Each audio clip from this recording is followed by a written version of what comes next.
Hello दोस्तों, स्वागत है आपका अपना चैनल उपेंद्र मैथ में। आज हम लेकर आए हैं साइंस का प्रैक्टिस सेट 6 जो कि आपके रेलवे के सभी एग्जाम के लिए महत्वपूर्ण होने वाला है। जैसे कि आपका एलपी टेक्नीशियन हो गया, आरआरबी ग्रुप डी हो गया, एनटीपीसी हो गया, जेई हो गया या आरपीएफ कांस्टेबल हो गया, सभी के लिए महत्वपूर्ण होगा। इससे पहले यदि आप हमारे चैनल पर नए हैं तो चैनल को सब्सक्राइब कर लें, बेल आइकन को प्रेस कर लें ताकि हमारे द्वारा डाले गए वीडियो की अपडेट आपको सबसे पहले मिल जाएँ।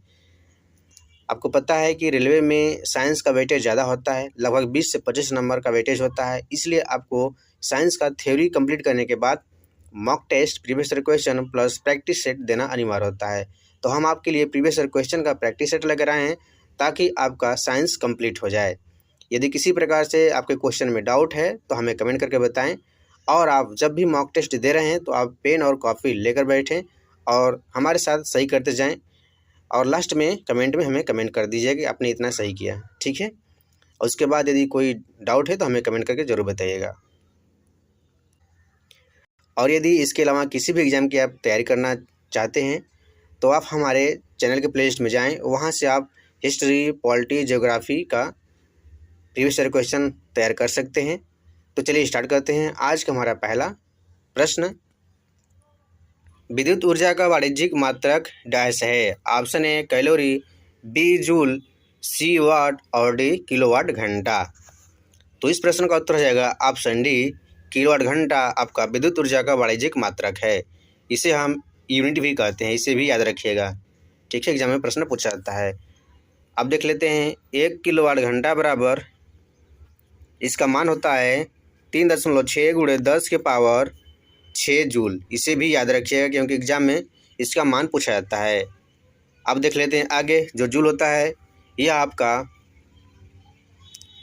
कार्य का मात्रक है, ठीक है।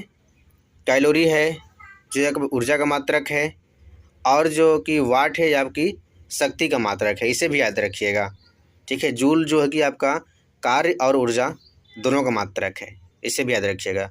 अगला प्रश्न है, मानव शरीर के किस भाग में अंकुर मौजूद होते हैं जिसे हम बिलाई कहते हैं। ऑप्शन ए है यकृत, बी है छोटे आंत, सी है नेत्र और डी है वृक्क। तो इस प्रश्न का उत्तर हो जाएगा ऑप्शन बी, यानी कि जो बिलाई होते हैं वह छोटी आंत में मौजूद होते हैं। यह भोजन के अवशोषण के क्षेत्र को क्या करते हैं, बढ़ा देते हैं। वृक्क की कार्यात्मक इकाई क्या है, तो इसे याद रखिएगा, नेफ्रॉन है, ठीक है। नेफ्रॉन को हम क्या कहते हैं, वृक्क की कार्यात्मक इकाई कहते हैं, ठीक है। यकृत के अध्ययन को क्या कहते हैं, हेपेटोलॉजी कहते हैं। इसे भी याद रखिएगा, हेपेटोलॉजी। यकृत के अध्ययन को हेपेटोलॉजी कहते हैं। इस प्रश्न को याद रखिएगा। अगला प्रश्न है,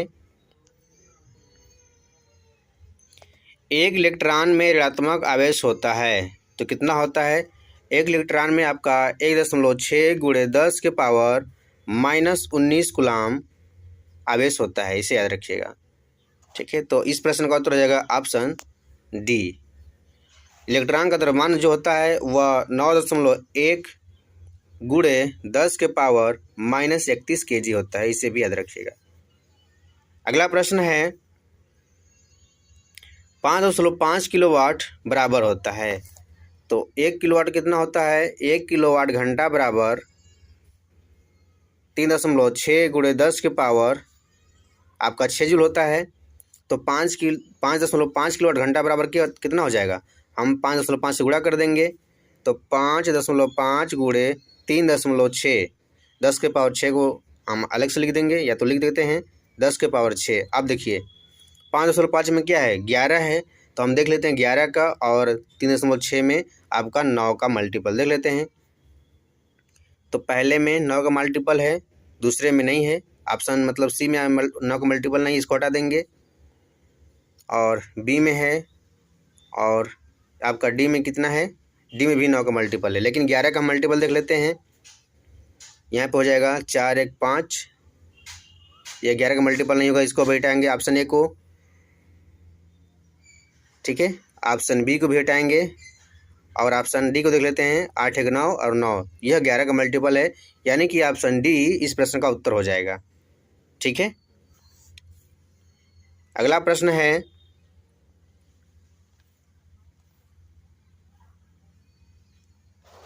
डैश सुनहनी उत्सर्जक और परिसंचरण वाले अंगों से रहित होते हैं।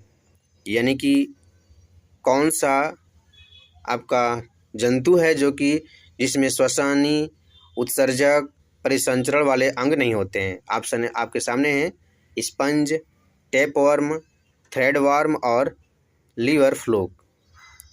तो इस प्रश्न का उत्तर हो जाएगा ऑप्शन ए, जो कि स्पंज होते हैं उसमें श्वसनी और उत्सर्जक परिसंचरण वाले अंग नहीं होते हैं। ठीक है, बाकी सब में पाए जाते हैं। अगला प्रश्न है, किसी परमाणु के कक्ष में समायोजित किए जा सकने वाले इलेक्ट्रॉनों की अधिकतम संख्या को किस सूत्र के द्वारा दर्शाया जाता है? तो अधिकतम संख्या को दर्शाने के लिए जो फार्मूला होता है वह 2n² होता है। जो n है वह कक्षों की संख्या है। यदि आपका कक्षा 1 है, कक्ष की संख्या 1 है तो 2 गुणे 1 का स्क्वायर बराबर 2 हो जाएगा। यदि कक्षा की संख्या 2 है तो 2 गुणे 2 के पावर 2 यानी कि आपका 8 हो जाएगा। ठीक है, यदि कक्षों की संख्या 3 है तो आपका 2 गुणे 3 के पावर स्क्वायर यानी कि 3 त्रिकोण 2 का 18 हो जाएगा। ठीक है, तो इसी प्रकार से हम इलेक्ट्रॉनों की अधिकतम संख्या को निकाल सकते हैं। तो इस प्रश्न का उत्तर हो जाएगा ऑप्शन डी, यानी कि 2n²। पहले कक्षा में अधिकतम 2 इलेक्ट्रॉन, दूसरे में अधिकतम 8 इलेक्ट्रॉन, तीसरे में हमने निकाला अधिकतम 18। ठीक है, चौथे में निकाल के देख लेते हैं। 2 गुणे 4 के पावर 2 यानी कि 4 चौका 16 दुना के 32। चौथे में अधिकतम 32 इलेक्ट्रॉन हो सकते हैं। और इसको हम जो कोष की संख्या होती है उसको हम KLMN से दर्शा देते हैं। ठीक है, यह पहला कक्षा है, ये दूसरा कक्षा, तीसरा ये चौथा कक्षा है। तो इसे याद रखिएगा, एग्जाम में इन सभी से प्रश्न पूछे जाते हैं। पूछा जाता है कि K में कितने इलेक्ट्रॉन रह सकते हैं अधिकतम, तो 2, L में अधिकतम 8, M में अधिकतम 18, N में अधिकतम 32 इलेक्ट्रॉन रह सकते हैं। तो इन सभी को याद रखिएगा।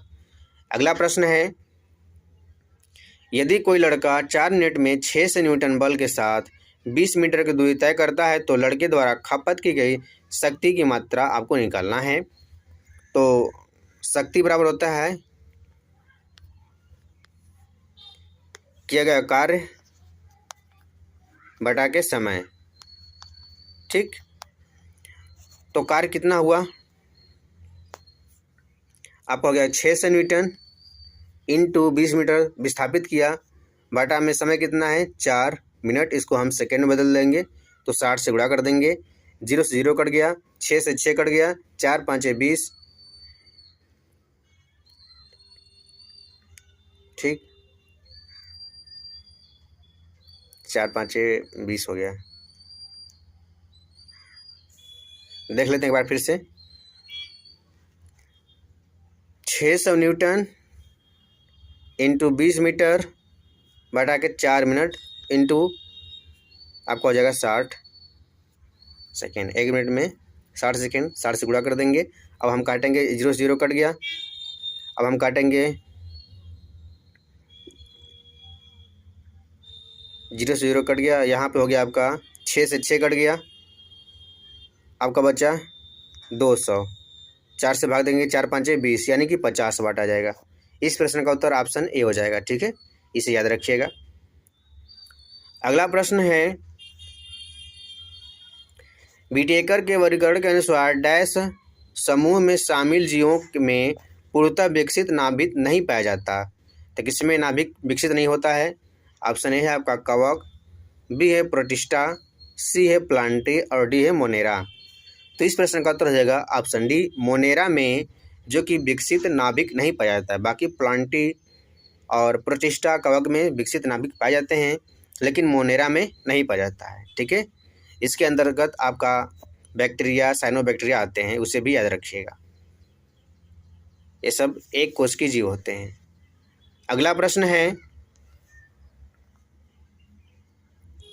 हीलियम को छोड़कर सभी नोबेल गैसों में सबसे बाहरी कोश में कितने इलेक्ट्रॉन होते हैं? तो हीलियम के सबसे बाहरी कोश में 2 इलेक्ट्रॉन होता है। इसके अलावा आपका जितने भी नोबेल गैसें हैं, जैसे नियान हो गया, आर्गन हो गया, क्रिप्टॉन हो गया, जीनान हो गया, रेडान हो गया, सभी के बाह्य कोश में 8 इलेक्ट्रॉन पाए जाते हैं। इसे याद रखिएगा। ठीक है, जैसे नियान हो गया तो नियान का परमाणु क्रमांक कितना होता है? 10 होता है। इलेक्ट्रॉनिक विन्यास निकालेंगे तो 2 और 8 हो जाएगा। बारीक कक्षा में 8 इलेक्ट्रॉन हो जाएगा। ठीक है, तो इस प्रश्न का उत्तर हो जाएगा ऑप्शन डी, इसे याद रखिएगा। अगला प्रश्न है, जब आप एक रबर बैंड खींचते हैं तो स्थानांतरित ऊर्जा डैश के रूप में संग्रहित होती है। ऑप्शन ए स्थितिज ऊर्जा, बी मांसपेशी ऊर्जा, सी यांत्रिक ऊर्जा और डी गतिज ऊर्जा। तो इस प्रश्न का उत्तर हो जाएगा ऑप्शन ए, स्थितिज ऊर्जा के रूप में संग्रहित होती है। ठीक है, स्थितिज ऊर्जा किसे कहते हैं? जब किसी वस्तु के विशेष स्थिति के कारण उसमें ऊर्जा होती है तो उसे हम स्थितिज ऊर्जा कहते हैं। अब गतिज ऊर्जा किसे कहते हैं? यदि किसी वस्तु के गतिशीलता के कारण उसमें जो ऊर्जा उत्पन्न होती है उसे हम गतिशील ऊर्जा कहते हैं। और यांत्रिक ऊर्जा क्या है? यह स्थितिज ऊर्जा और गतिज ऊर्जा का सम्मिलित रूप है। ठीक है, इसे याद रखिएगा। अगला प्रश्न है, इनमें से कौन सा एंजाइम स्टार्च को सरल शर्करा में विखंडित करता है? ऑप्शन ए आपके सामने पेप्सिन, बी लाइपेज, सी एमाइलेज और डी ट्रिप्सिन है। तो इस प्रश्न का उत्तर हो जाएगा ऑप्शन सी, एमाइलेज जो है वह स्टार्च का सरल शर्करा में परिवर्तित करता है। पेप्सिन प्रोटीन का पचन करता है, ट्रिप्सिन भी प्रोटीन का पचन करता है और लाइपेज यह वसा का पाइसीकरण करता है। ठीक है, इसे याद रखिएगा। अगला प्रश्न है, नाइट्रोजन के परमाणु में उपस्थित न्यूट्रॉनों की संख्या कितनी है? तो पहले आपको नाइट्रोजन का परमाणु क्रमांक पता होना चाहिए और द्रव्यमान संख्या पता होना चाहिए। इसका परमाणु क्रमांक 7 है और द्रव्यमान संख्या 14 है। अब हम निकालते हैं न्यूट्रॉनों की संख्या। देखिए, इसका फार्मूला होता है ए, जो कि द्रव्यमान संख्या बराबर n+p। ठीक, n क्या है? न्यूट्रॉन, p क्या है? प्रोटॉन। द्रव्यमान संख्या का मान कितना है? 14। ठीक है, और आप जान लीजिए कि जो इलेक्ट्रॉन की संख्या होती है वह प्रोटॉन की संख्या के बराबर होती है। इलेक्ट्रॉन की संख्या 7 है तो प्रोटॉन की संख्या भी 7 हो जाएगा। तो n बराबर हो जाएगा n+7 हो जाएगा। तो आपका n बराबर हो जाएगा 7, यानी कि न्यूट्रॉनों की संख्या 7 होगी। ऑप्शन सी इसका सही उत्तर हो जाएगा। अगला प्रश्न है, किसी वस्तु का जड़त्व मापने की इकाई निम्न में से क्या है? ऑप्शन ए द्रव्यमान, बी घनत्व और सी तापमान, डी आपका आयतन है। तो याद रखिएगा, जो जड़त्व मापने की इकाई है इसका उत्तर हो जाएगा ऑप्शन ए, द्रव्यमान को कहते हैं। ठीक है, आपका घनत्व का जो फार्मूला होता है वह होता है द्रव्यमान बटा के आयतन, इसे याद रखिएगा, द्रव्यमान बटा के आयतन। ठीक है, अगला प्रश्न है, कौन सा स्थायी ऊतक एक पौधे को कठोर और मजबूत बनाता है? Option A collenchyma, B sclerenchyma, C parenchyma और डी एरेनकाइमा। तो इस प्रश्न का उत्तर हो जाएगा ऑप्शन बी, यानी कि स्क्लेरेनकाइमा जो है यह पौधों को कठोर और मजबूत बनाता है। जैसे कि जो आप नारियल देखे हैं, इसका जो ऊपरी वाला कवर होता है कितना हार्ड होता है? बहुत कठोर होता है ना, वह स्क्लेरेनकाइमा का बना होता है। ठीक है, उसे कठोर और मजबूत बनाता है। अब उसके बाद कॉलेनकाइमा जो है यह पौधों के तना को लचीलापन लाता है। ठीक है, जैसे कि अब पौधों का कोई तना है उसको आप मोड़ देते हैं फिर भी नहीं टूटता है, तो वह कॉलेनकाइमा के कारण होता है। ठीक है, उसके बाद पेरेनकाइमा क्या करता है? यह भोजन को पैकेट करने का काम करता है, भोजन को संग्रह करता है। और एरेनकाइमा क्या है? यह पेरेनकाइमा का ही एक रूप है, जिसमें क्या होता है, अगर यदि पेरेनकाइमा में उसके अंदर वायु की गुहिकाएँ शामिल हो जाएँ तो उसे हम कहते हैं एरेनकाइमा। ठीक है, जिसके कारण क्या होता है कि जो पौधा होता है या जो कोशिका होती है वह जल में नहीं डूब पाती है। इसे याद रखिएगा। और एक पॉइंट और भी याद रखिएगा, जो स्क्लेरेनकाइमा है यह मृत कोशिका की बनी होती है। इसे याद रखिएगा, एग्जाम में पूछा जाता है। ठीक है, अगला प्रश्न है, हाइड्रोजन के समस्थानिक ड्यूटेरियम में डैश होते हैं? तो इसे देख लीजिएगा, हाइड्रोजन के 3 समस्थानिक होते हैं। कौन कौन से? एक होता है 1H1, दूसरा 1H2, तीसरा है 1H3। यह होता है प्रोटियम, यह होता है ड्यूटेरियम, यह होता है ट्राइटियम। तो हमको निकालना है ड्यूटेरियम में। तो देखिए, इसमें क्या होता है कि एक क्या हो गया, एक इलेक्ट्रॉन हो गया और एक प्रोटॉन भी हो गया और द्रव्यमान संख्या 2 हो गया, तो हम निकाल लेंगे। आपका हो जाएगा A बराबर P प्लस N, यानी कि द्रव्यमान संख्या 2 है, P का मान 1 है, हम N निकाल लेंगे तो N कितना आ जाएगा, N आपका 1 आ जाएगा। ठीक है, यानी कि 1 न्यूट्रॉन और 1 प्रोटॉन होते हैं ड्यूटेरियम में। तो इस प्रश्न का उत्तर ऑप्शन बी हो जाएगा। ठीक है, उसी प्रकार से आप ट्राइटियम में देख लीजिए। ट्राइटियम में 2 न्यूट्रॉन हो जाएंगे और 1 प्रोटॉन हो जाएगा, इसे याद रखिएगा। अगला प्रश्न है, बर्फ पानी पर तैरती है क्योंकि इसका घनत्व होता है पानी से अधिक, पानी से कम, शून्य होता है या पानी के समान होता है। तो बर्फ जो पानी पर तैरती है उसका घनत्व पानी से कम होता है, यानी कि ऑप्शन बी इसका सही उत्तर हो जाएगा। ठीक है, देखिए क्या होता है कि बर्फ का घनत्व 0 से लेकर 4 डिग्री सेंटीग्रेड तक क्या होता है, अधिकतम होता है। ठीक है, उसके बाद क्या होता है, न्यूनतम होता है। बर्फ का जो आयतन होता है 0 डिग्री सेंटीग्रेड पर क्या होता है, अधिकतम होता है। ठीक है, लेकिन जो घनत्व होता है वह 4 डिग्री सेंटीग्रेड पर अधिकतम होता है, इसे याद रखिएगा। अगला प्रश्न है, निम्न में से क्या जाइलम वाहिकाओं को जलरोधी बनाता है। Option A cellulose, B cutin और सी सुबेरिन और डी लिग्निन। याद रखिएगा जो कि जाइलम वाहिकाएं हैं उनको जलरोधी बनाने का कार्य लिग्निन करता है। कौन करता है, लिग्निन करता है। इसके अलावा उसे दृढ़ता भी मजबूत कराता है। ठीक है, उसके सुरक्षा भी प्रदान करता है। क्यूटिन भी होता है, यह भी जलरोधी का कार्य करता है, इसे भी याद रखिएगा। सेलुलोज क्या होता है कि सेलुलोज भी यह भी पौधों को बाहरी वातावरण से सुरक्षा प्रदान करता है। यह केवल पादप कोशिका में पाया जाता है। ठीक है, जो पादप कोशिका होती है उसमें सेलुलोज पाया जाता है। जो कोशिका भित्ति होती है किसकी बनी होती है, सेलुलोज की बनी होती है, और यह कार्य करता है उसको बाहरी वातावरण से सुरक्षा प्रदान करना। ठीक है, अगला प्रश्न है, निम्न में से कौन सा आयनिक यौगिक नहीं है। Option A calcium chloride, B sodium chloride, C magnesium chloride और डी कार्बन डाइऑक्साइड। तो देखिए आयनिक यौगिक क्या होते हैं, कैसे वो बनते हैं, तो कम से कम उसमें क्या होना चाहिए, देखिए उसमें आपका धातु और अधातु मिलकर आयनिक यौगिक बनाते हैं। यानी कि आयनिक यौगिक उनके बीच में बनता है जिसमें क्या होना चाहिए, धातु होना चाहिए और अधातु वाले यौगिक होने चाहिए। जैसे कि आपका कैल्शियम क्या है, धातु है, क्लोरीन क्या है, अधातु है, तो इनके बीच में बंध जो बनेगा कैसा बनेगा, आयनिक बंध बनेगा। जैसे सोडियम क्या है, धातु है, क्लोरीन क्या है, अधातु है, तो इनके बीच में जो बंध बनेगा आपका आयनिक बंध बनेगा। उसी प्रकार से मैग्नीशियम है धातु, क्लोरीन है आपका अधातु, तो इनके बीच में भी कैसा बनेगा, आयनिक बंध बनेगा। लेकिन जब भी अधातु और अधातु मिलकर जो बंध बनाते हैं वह सहसंयोजी बंध होता है। ठीक है, यानी कि कार्बन डाइऑक्साइड यह सहसंयोजिक बंध है, आयनिक बंध नहीं है। तो ऑप्शन डी इसका सही उत्तर हो जाएगा। ठीक है, आयनिक बंध होते हैं जो कि बहुत मजबूत बंध होता है।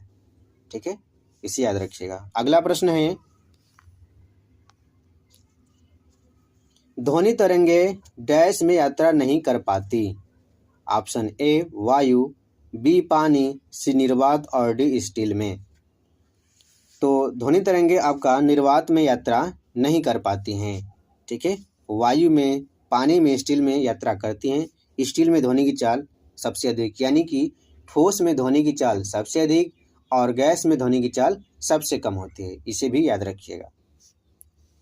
अगला प्रश्न है, डैश सोना को घोला जा सकता है। ऑप्शन ए ग्लिसरीन में, बी पेट्रोलियम ईथर में, सी मेथनॉल में और डी एक्वारेजिया में। तो सोना किस में घोला जा सकता है, देखिए सोना एक बहुत ही अक्रिय गैस है। ठीक है, वह किसी से क्रिया नहीं करता है। ठीक है, लेकिन और किसी से घुलता भी, किसी भी एसिड में नहीं घुलता है। उसको घोलने के लिए केवल एक्वारेजिया ही घोल सकता है। ठीक है, इसी एक्वारेजिया के द्वारा ही जो सोनार होते हैं वह शुद्ध सोने का पहचान करते हैं। ठीक है, आपका हो जाएगा एक्वारेजिया जो होता है इसमें जो HNO3 यानी कि नाइट्रिक अम्ल प्लस HCl मिलकर क्या बनाते हैं, एक्वारेजिया बनाते हैं। HNO3 का जो अनुपात होता है 1 और HCl का अनुपात होता है 3, 1:3 में ये सब मिले होते हैं। इन्हें याद रखिएगा, एग्जाम में प्रश्न पूछा जाता है। तो इस प्रश्न का उत्तर हो जाएगा ऑप्शन डी यानी कि एक्वारेजिया। ठीक है, सोनार जो सोना घोलने के लिए उपयोग करता है हम लोग, वह एक्वारेजिया होता है। इसके अलावा किसी भी एसिड से वह अपने सोना की शुद्धता को चेक कर सकता है। ठीक है, अगला प्रश्न है, तो दोस्तों आज का हमारा सेशन कंप्लीट हुआ। यदि वीडियो आपको पसंद आया तो वीडियो को लाइक, शेयर और चैनल को सब्सक्राइब जरूर करें। अब आपने कितना सही किया, कितना गलत किया, हमें कमेंट करके भी बताएं। ठीक है, तो आज के लिए इतना ही। अब मिलते हैं नेक्स्ट वीडियो में। तो आज के लिए धन्यवाद।